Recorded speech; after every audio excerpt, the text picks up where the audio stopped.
The penthouse suite of the Artemis Hotel loomed 50 stories above the glittering Seattle skyline, a fitting place for the wealthy and powerful to conduct their business. Eric Hayes straightened his custom-tailored suit jacket as he rode the private elevator upward, mentally reviewing what little information he had about tonight's client. Her name was Nyla.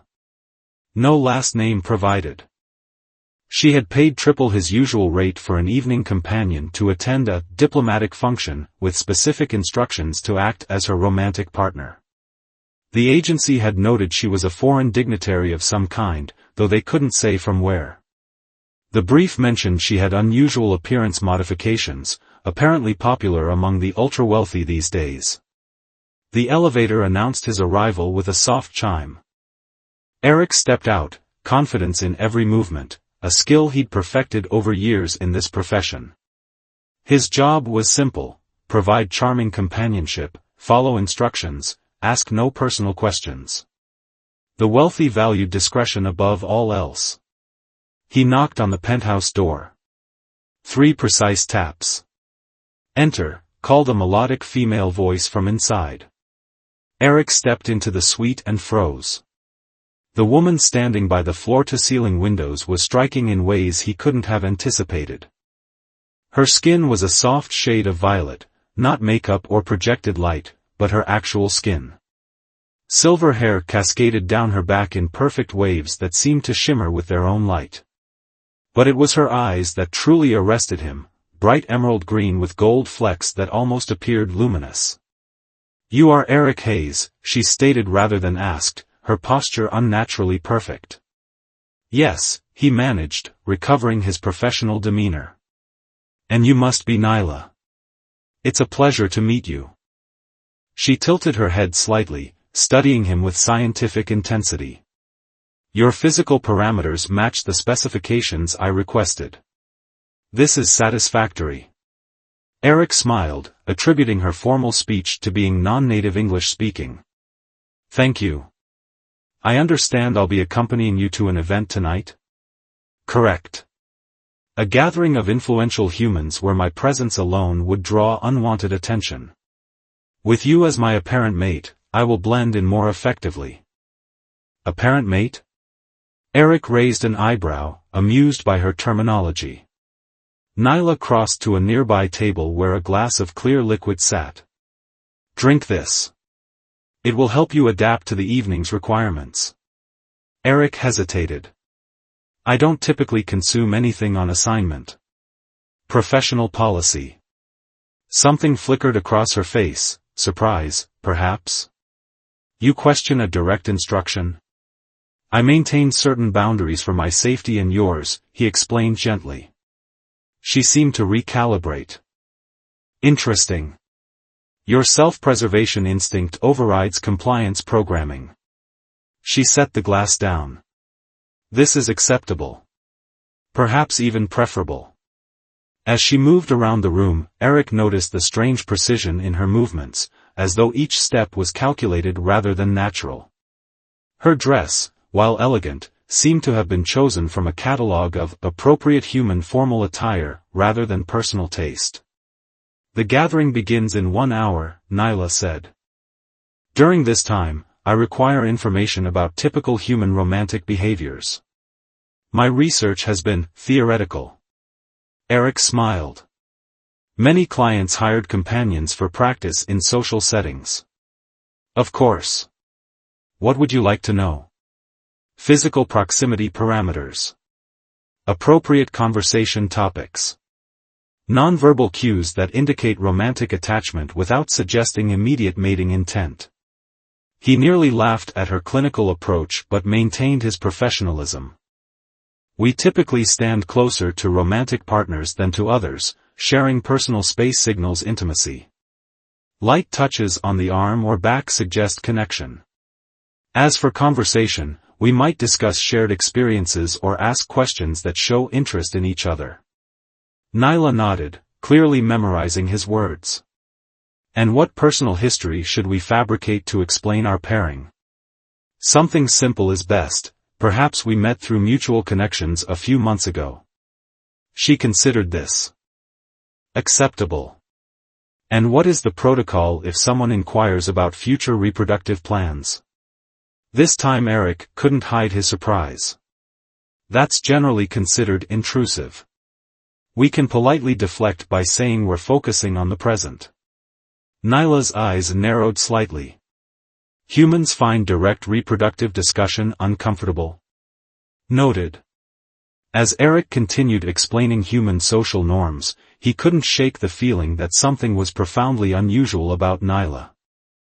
Her questions betrayed a fundamental unfamiliarity with basic human interaction, beyond mere cultural differences. Her skin, while striking, seemed to shift slightly under different light, almost as if it were reacting to the environment. Eric had built his career on not asking questions, on providing exactly what was requested without judgment.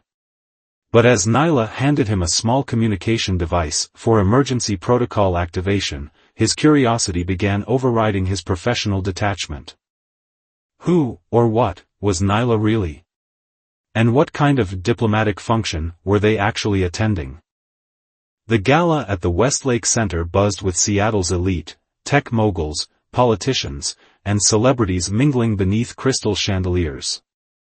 Eric guided Nyla through the crowd with a gentle hand at the small of her back, surprised at the unusual warmth radiating from her skin even through the fabric of her dress. "Remember," he whispered, "just follow my lead and keep your responses brief if anyone gets too personal." Nyla nodded almost imperceptibly. "Your guidance is appreciated." This environment contains more sensory data than anticipated.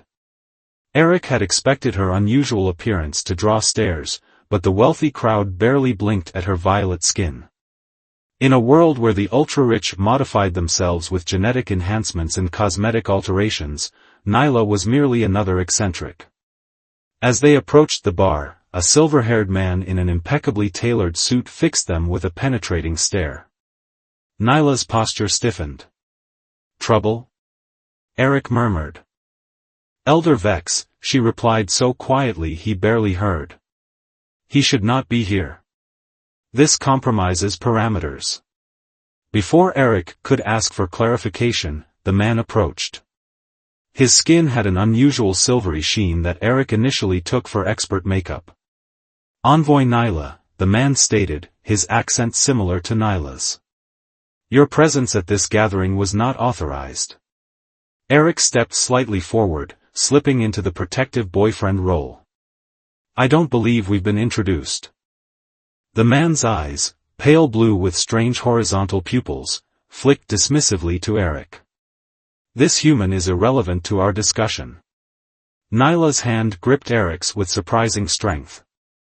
"Elder Vex, this is my bonded companion. By Protocol 7, he is entitled to remain."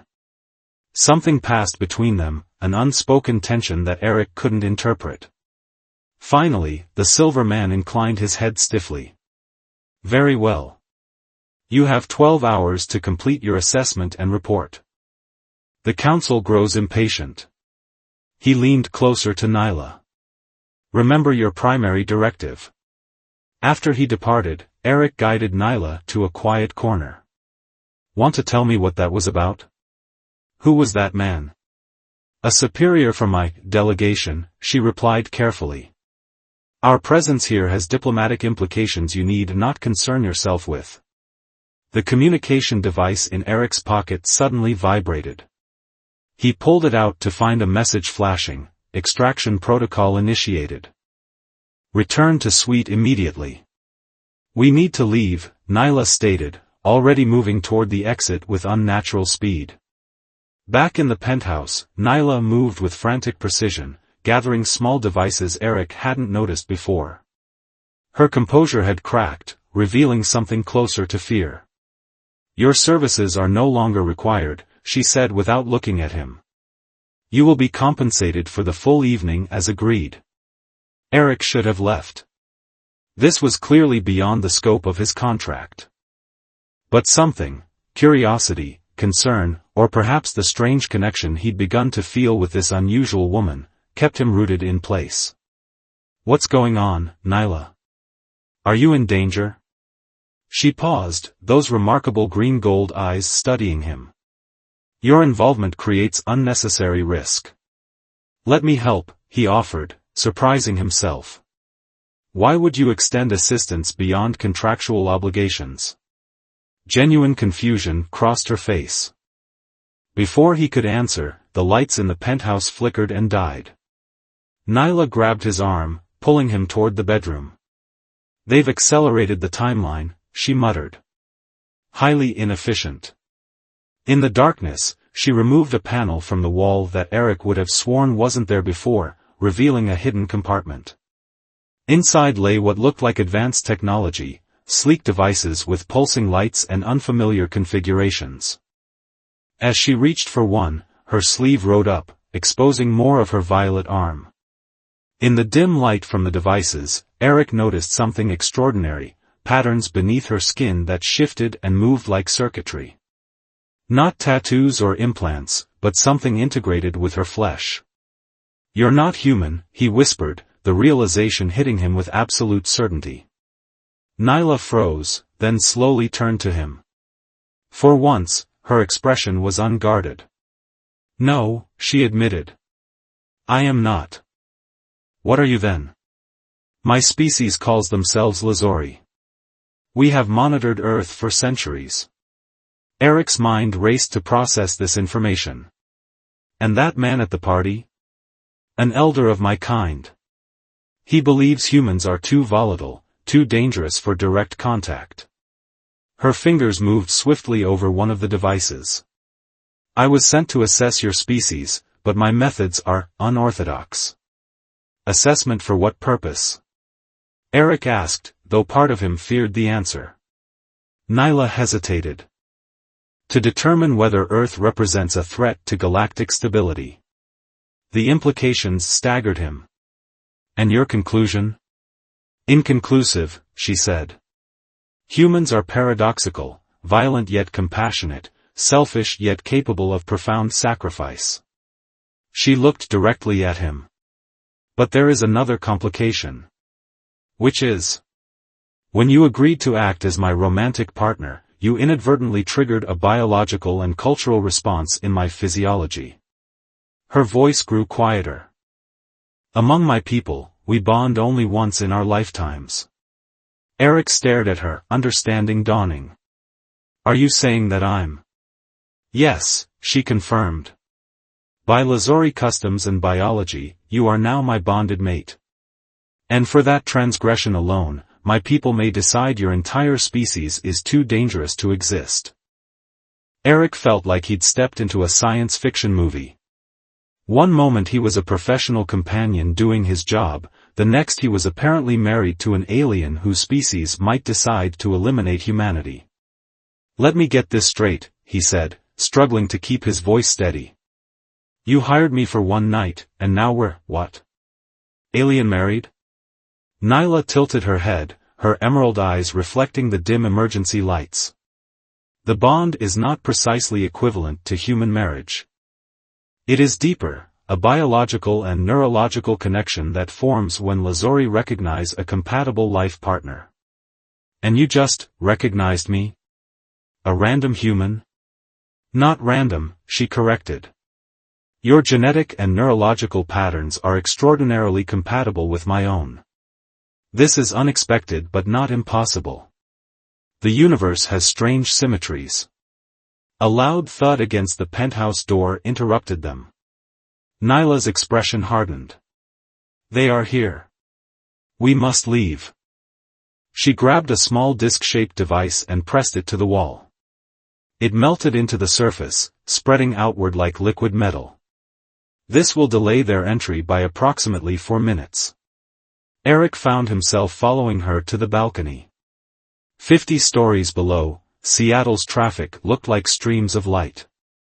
Please tell me you're not suggesting we jump. Not precisely. Nyla removed a bracelet from her wrist and stretched it until it expanded into a flat, silvery disc about 3 feet wide. This transport platform will support our combined mass. Step onto it. Every instinct told Eric this was madness, but the sound of the penthouse door splintering decided for him. He stepped onto the disc beside Nyla, their bodies pressed close together. Hold me, she instructed, wrapping her arms around his waist. He complied, noticing how perfectly they fit together despite her alien physiology. The disc hummed beneath them, then suddenly dropped from the balcony. Eric's stomach lurched, but instead of plummeting, they descended at a controlled pace, weaving between buildings. "Who's chasing us?" Eric asked, his mouth close to her ear as wind whipped around them. "Extraction team led by Elder Vex. They believe I've been compromised by forming a bond with a human." Her grip on him tightened. "In their view, I have betrayed my mission and species." They landed in an alley several blocks away. Nyla reclaimed the transport disc, shrinking it back to bracelet size. "We need to keep moving. Their scanners will detect my energy signature unless we reach a shielded location." She studied his face. "Eric Hayes, you have a choice. This is not your conflict. You can walk away, return to your life. I will attempt to mask your involvement." He should have taken the out. But something, the genuine concern in her eyes, or perhaps the realization that he was now part of something far bigger than himself, made the decision clear. "I'm already involved," he said. "And apparently, we're bonded. Where you go, I go." Relief flickered across her face. An unexpected response, but welcome. She reached for his hand. "The bond works both ways. I can sense your emotions, your physical state. With time, you may develop similar awareness of me." They moved through the city's shadows, avoiding main streets and surveillance cameras. Eric led them to a small storage unit he maintained for emergencies, a habit from his less stable years that now proved useful. Inside, he retrieved cash, a prepaid phone, and clean clothes. "We need to change," he explained. "They'll be looking for a man in a suit and a woman in an evening gown." Nyla studied him with new appreciation. "You have survival skills. This was not in your professional profile." "There's a lot about me that's not in my profile."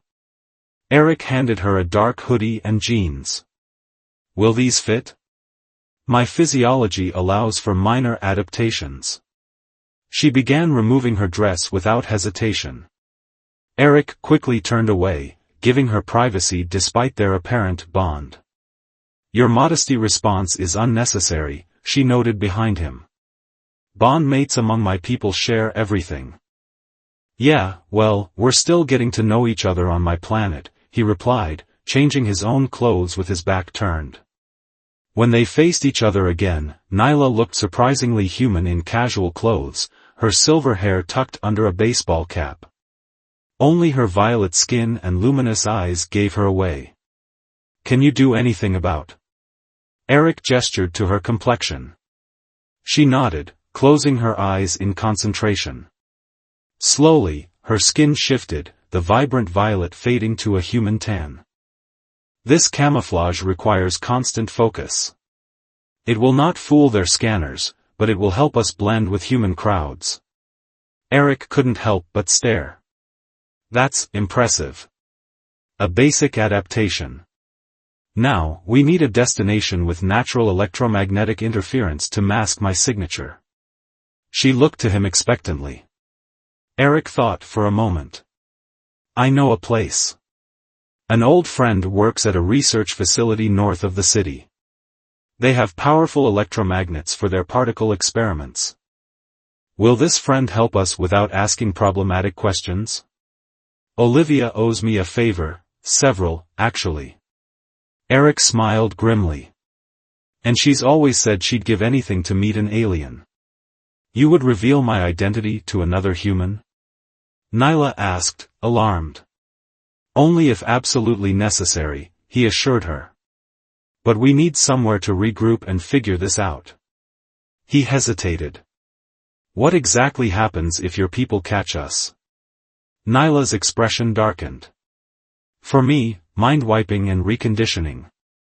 For you." She looked away. "The Lazori do not leave witnesses to our existence. And now that we're bonded, separating us would cause both physiological and psychological damage. So we stay together and stay ahead of them, Eric said with more confidence than he felt. What about this assessment you were supposed to conduct? What happens if you don't report back? Without my report, Elder Vex will likely recommend isolation protocol, cutting Earth off from all extraterrestrial contact for at least a century. She met his eyes. But if they discover our bond, they may view humanity as a direct threat requiring more, permanent solutions. The weight of what she was saying sank in. Their personal situation had somehow become entangled with the fate of humanity itself. Then I guess we'd better get moving, Eric said, taking her hand. And on the way, you can explain exactly what this bond means for both of us. As they slipped out into the night, Nyla's fingers intertwined with his. Despite everything, Eric felt a surge of something unexpected, not fear, but exhilaration. For years, he'd moved through life on autopilot, playing roles for clients without ever engaging fully. Now, paradoxically, with the stakes higher than he could have imagined, he felt truly alive for the first time. The research facility loomed ahead, a sprawling complex of white buildings surrounded by pine trees. Dawn painted the sky in soft pinks and oranges as Eric's stolen car rumbled up the gravel access road. Are you sure about this? Nyla asked, her now human appearance flickering slightly with her waning energy. No, Eric admitted. But we're out of options. The night had been a blur of close calls. Twice they'd spotted silver-skinned figures moving with unnatural speed through the streets. Once, a drone with an unfamiliar configuration had nearly discovered them hiding beneath a highway overpass. Each time, Nyla had sensed their pursuers moments before they appeared, a benefit of what she called their developing bond. Eric stopped the car behind the facility's maintenance shed. Wait here. Let me find Olivia first. The bond stretches uncomfortably when we separate, Nyla warned. I will feel discomfort. I'll be as quick as I can, he promised. Inside the facility, weekend staff moved sleepily through morning routines. Eric's borrowed lab coat and the access card he'd lifted from an unlocked locker got him through 2 security checkpoints before he found Olivia hunched over a computer in the electromagnetics lab. I need your help, he said without preamble. Olivia jolted, coffee sloshing over her keyboard. Jesus, Eric. How did you? She squinted at him. You look terrible. Long story. I need access to the EM chamber, no questions asked. Her eyebrows shot up. That's a hell of a favor. Remember Barcelona? And Tokyo? And that thing in Prague we agreed never to mention? Olivia sighed heavily. Fine. Follow me. The electromagnetic chamber was a 20-foot cube of metal and specialized polymers designed to contain the powerful magnetic fields used in particle research. Perfect for masking alien energy signatures, Eric hoped. 2 hours, Olivia said, unlocking the chamber. That's all I can give you before the morning calibrations. And Eric? Whatever mess you're in this time, be careful. Once she left, Eric brought Nyla inside. The moment the door sealed behind them, she collapsed against him, her human disguise melting away to reveal her natural violet skin. The maintenance of human appearance requires considerable energy, she explained, sinking to the floor. I must rest. Eric sat beside her. So talk to me. Why is this bond thing such a big deal to your people? Nyla's luminous eyes focused on him. The Lazori evolved from a small population. To maintain genetic diversity, we developed a biological system that identifies optimal genetic matches across vast distances. When a match is found, a neurological and hormonal bond forms. She hesitated. It has never occurred with a non-Lazori before. Lucky me, Eric muttered.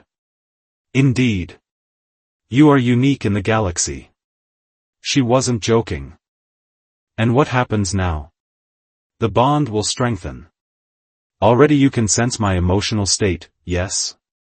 Eric realized with a start that he could, an awareness of her feelings hovering at the edge of his consciousness. That's unsettling. With time, it will become more natural.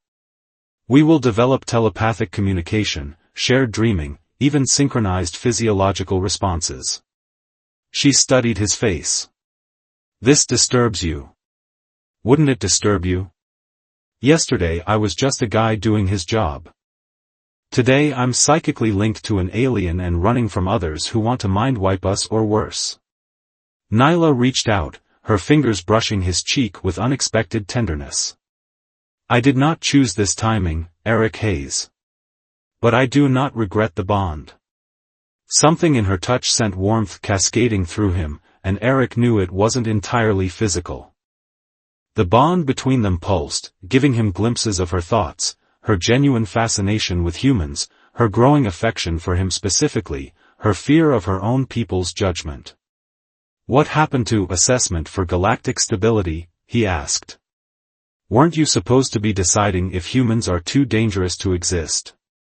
That was my mission, she admitted. But my findings were unexpected. Humans are chaotic, yes. Sometimes violent. But you possess remarkable adaptability and emotional complexity. You in particular demonstrate traits my people have lost: spontaneity, intuition, the capacity to function without rigid parameters. A loud bang interrupted them as the chamber door flew open. Elder Vex stood in the doorway, flanked by two silver-skinned figures in dark uniforms. Assessor Nyla, he said coldly, your behavior constitutes high treason. Eric instinctively moved in front of Nyla, though he knew he stood no chance against them. She's done nothing wrong. Vex regarded him with clinical detachment. The human speaks as if it has authority. Fascinating. He gestured to his companions. Secure them. Separate extraction pods. No. Nyla's voice carried a harmonic undertone that made the air vibrate. Separation will damage the bond. By ancient law, bondmates cannot be divided. Ancient law does not apply to interspecies aberrations, Vex replied. The human will be processed and disposed of. You will be reconditioned. As the two guards advanced, Eric frantically scanned the room for anything useful. His eyes locked on the control panel for the electromagnetic chamber. Nyla, he whispered, what happens if I overload the EM field? Understanding flashed between them through their bond. Lazori nervous systems are susceptible to electromagnetic disruption. But the field would affect me as well. Trust me, Eric said, then lunged for the control panel. The guards moved with blinding speed, but Eric had surprise and desperation on his side. His fingers flew over the controls, engaging safety overrides and pushing power levels beyond recommended limits. Alarms blared as the chamber hummed to life. Stop him. Vex commanded. Too late. The electromagnetic pulse surged through the room. The three Lazori crumpled instantly, their silver-sheened bodies convulsing. Nyla gasped in pain, but remained conscious. Eric had positioned himself between her and the worst of the pulse, his body partially shielding her. We have minutes before they recover, she managed through gritted teeth. Eric helped her to her feet, supporting her weight. Then let's make them count. As they staggered toward the exit, Nyla suddenly stopped. Wait. She turned back, kneeling beside the unconscious Elder Vex. From his belt, she removed a small device. The assessment transmitter. Without this, they cannot send their report to the High Council. That buys us time? Yes, but not safety. She tucked the device into her pocket. We need more than escape now. We need to make them listen. Outside, facility alarms blared. The EM surge had triggered every security system in the building. Amid the chaos, Eric and Nyla slipped away, fleeing into the surrounding forest. As they ran, something shifted between them. Eric could feel Nyla's thoughts more clearly now, a plan forming in her mind as the bond between them strengthened under pressure. "You want to confront the council directly," he said, the knowledge coming to him through their connection. "That's insane. The Lazori respect only strength and directness," she replied. "By demonstrating human ingenuity in our escape and the viability of our bond, we create a precedent they cannot ignore." Eric wasn't sure if it was the bond influencing him or his own newfound recklessness, but he found himself nodding. "So how do we get to your people's ship? Base? Whatever it is?" Nyla smiled, a genuine expression that transformed her face. "Together." The word carried weight beyond its meaning, resonating through their bond. Whatever came next, they would face it as one, the first human Lazori pair in galactic history. And somehow, against all logic, Eric found himself thinking that their odds weren't so bad after all. The Lazori outpost was hidden beneath an abandoned mining complex in the Cascade Mountains, its entrance disguised as a collapsed tunnel. Eric and Nyla approached under the cover of darkness, their bond now so strong that they moved in perfect synchronization without speaking. "Once we enter," Nyla said, her voice barely above a whisper, "there's no turning back. The council will either listen or they won't." Eric squeezed her hand. "They'll listen." Over the past 24 hours, their connection had deepened in ways that defied explanation. Eric could now access Nyla's memories, glimpses of her homeworld with its triple moons and crystalline cities, her centuries of service as an assessor of developing civilizations, the profound loneliness she'd never acknowledged until their bond formed. In turn, she had experienced his life, his childhood in foster care, the years of drifting before finding stability as a professional companion, the empty success that had left him secretly yearning for something more meaningful. "Ready?" she asked. Eric nodded, feeling a calm certainty despite the danger. "Together." Nyla pressed her palm against what appeared to be solid rock. The stone rippled like water, revealing a corridor lit by soft blue light. They stepped through, the entrance ceiling behind them. Inside, the outpost hummed with alien technology. Curved walls lined with pulsing circuitry led to a central chamber where 3 Lazori worked at crystalline consoles. They looked up in shock as Eric and Nyla entered. "I request an emergency council session," Nyla announced, her voice carrying that strange harmonic quality that seemed to vibrate the air itself. One of the Lazori recovered from his surprise and reached for what must have been an alarm control. Eric moved instinctively, channeling skills he'd gleaned from Nyla's memories. His fingers found pressure points on the alien's arm that temporarily paralyzed it, a Lazori combat technique he shouldn't have known but now did. "That won't be necessary," Eric said calmly. "We're here to talk, not fight." The other Lazori looked to each other in confusion. A human using their techniques was unprecedented. "The council will not speak with a human present," one finally said. "They will," Nyla countered, "because we bring the assessment transmitter containing my final report." She produced the device taken from Elder Vex. "A report they'll find most illuminating." Minutes later, they stood before a holographic projection of the Lazori High Council, 7 silver-skinned elders whose expressions ranged from curious to openly hostile. Elder Vex stood to one side, his normally composed demeanor rattled. Assessor Nyla, the central figure, addressed her, "Explain your unprecedented actions." Nyla stepped forward. "High Counselor, my assessment of Earth revealed unexpected findings. Humans possess qualities our civilization has sacrificed in pursuit of order, adaptability, intuition, emotional depth. They represent not a threat but an opportunity." "And this bond you formed with the human specimen?" another counselor asked. "An unfortunate accident?" "No," Nyla's voice grew stronger. "The bond could not have formed without genuine biological and neurological compatibility. Its existence proves what many have long suspected, that despite physical differences, sentient life follows universal patterns." Elder Vex scoffed. A romantic notion with no scientific basis. Then explain this, Eric interrupted, stepping forward. The council members recoiled slightly at his directness. I can access Lazori combat techniques, language structures, even engineering principles through our bond. Knowledge I couldn't possibly have otherwise.